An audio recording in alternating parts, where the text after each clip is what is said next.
ஜனவரி 2, 2025 வியாழக்கிழமை. இன்றைய நற்செய்தி புனித யோவான் எழுதிய நற்செய்தி அதிகாரம் 1 இறை வார்த்தைகள் 19 முதல் 28 வரை.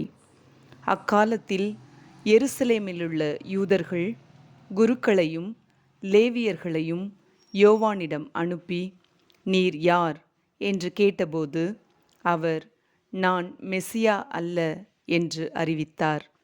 இதை அவர் வெளிப்படையாக கூறி மறுக்காமல் ஒப்புக்கொண்டார். அப்போது, அப்படியானால் நீர் யார்? நீர் எலியாவா என்று அவர்கள் கேட்க, அவர், நான் அல்ல என்றார்.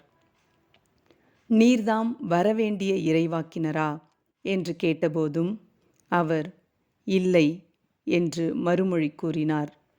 அவர்கள் அவரிடம், நீர் யார்? எங்களை அனுப்பியவர்களிடம் நாங்கள் மறுமொழி சொல்லியாக வேண்டும். எனவே உம்மை பற்றி என்ன சொல்கிறீர் என்று கேட்டார்கள்.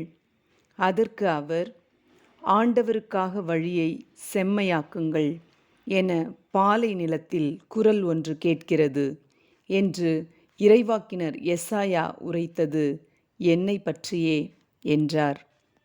பரிசேயரால் அனுப்பப்பட்ட அவர்கள் அவரிடம், நீர் மெசியாவோ எலியாவோ வரவேண்டிய இறைவாக்கினரோ அல்லவென்றால் ஏன் திருமுழுக்கு கொடுக்கிறீர் என்று கேட்டார்கள்.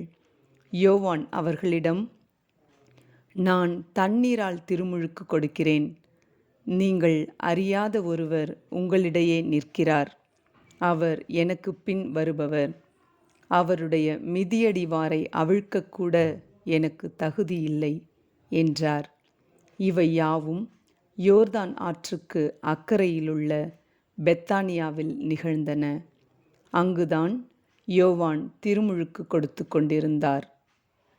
இது ஆண்டவர் வழங்கும் அருள்வாக்கு. இறைவனுக்கு நன்றி.